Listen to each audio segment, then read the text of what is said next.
Halo semuanya, saya Muhammad Rabiul Hasan dari kelas A2 PBSI 2022 IKIP Siliwangi. Melalui video ini, saya akan mempresentasikan hasil penelitian saya yang berjudul Analisis Naskah Drama Opera Kecoa melalui pendekatan feminisme.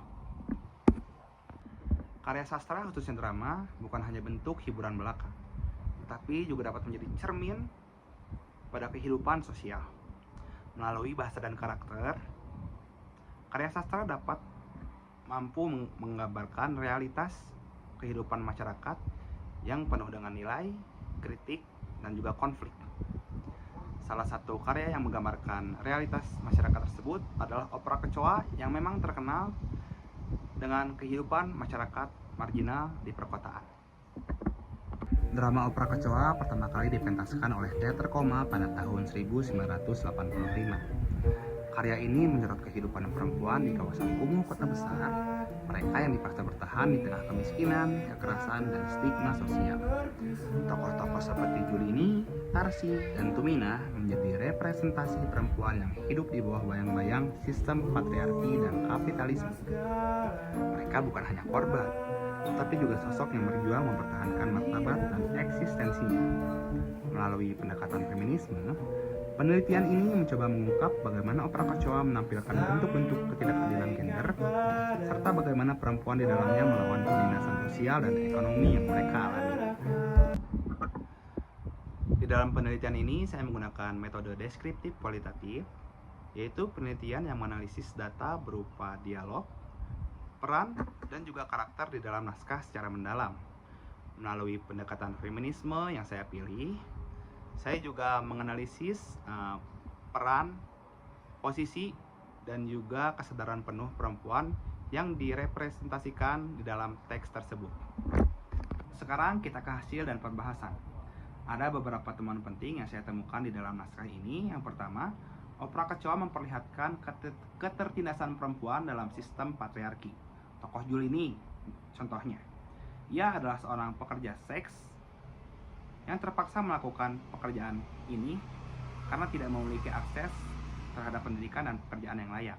Dalam salah satu dialognya, ia berkata, "Saya memang cabul, tetapi bukan tidak ingin menjadi direktris." Ini menggambarkan betapa struktur sosial dapat membatasi impian perempuan. Yang kedua, karya ini juga mengeksploitasi tubuh perempuan dalam sistem kapitalisme. Melalui tokoh Tarsi, Rianti Arno berkata atau menyikapi bahwa tubuh perempuan dapat menjadi komoditas ekonomi. Hal itu terbukti dalam dialog Tarsi yang berkata tarif naik karena pajaknya juga ikut naik. Rianti Arno menyikapi ironi bahwa tubuh perempuan dapat juga menjadi alat produksi ekonomi. Yang ketiga, Opera Kecoa menampilkan kesadaran dan perlawanan perempuan. Tokoh Tarsi yang menolak digusur oleh aparat ini mencerminkan tahap aktif secara sadar dalam teori feminisme. Dalam tahap ini, Rianti Arno menyikapi perlawanan perempuan atas hak-hak dan ketidakadilan mereka. Lalu yang keempat, aspek solidaritas perempuan. Dalam lagu Jula Juli Sekuntum Kembang, Rianti Arno menggambarkan ada aspek saling menguatkan satu sama lain, saling bahu-membahu. Lagu ini juga bukan hanya hiburan, tetapi menjadi simbol keberanian dan juga saling menguatkan di tengah hidup yang keras ini. Lalu yang kelima dan terakhir, aspek kecoa dalam naskah ini.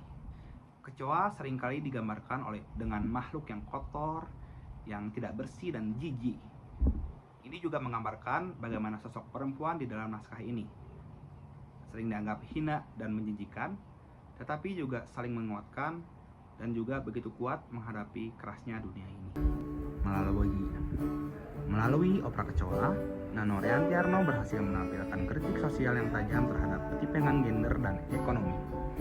Ia memanusiakan tokoh-tokoh perempuan yang selama ini dipinggirkan, sekaligus menunjukkan bahwa mereka memiliki kesadaran, harga diri, dan kekuatan untuk bertahan. Karya ini tidak hanya berbicara tentang perempuan, tapi juga tentang kemanusiaan, tentang bagaimana setiap individu berhak dihargai tanpa melihat kelas sosial atau jenis kelaminnya. Sebagai penutup, dapat disimpulkan bahwa opera kecoa adalah karya sastra yang syarat dengan nilai humanisme dan feminisme. Dalam tokoh-tokoh di dalamnya, Riantiarno menggambarkan perempuan terlihat menjijikan, namun di dalamnya terdapat arti perjuangan dan juga bagaimana kuat dan tangguhnya seorang wanita menghadapi kerasnya hidup. Saya Muhammad Robiul Hasan, pamit undur diri. Wassalamualaikum warahmatullahi wabarakatuh.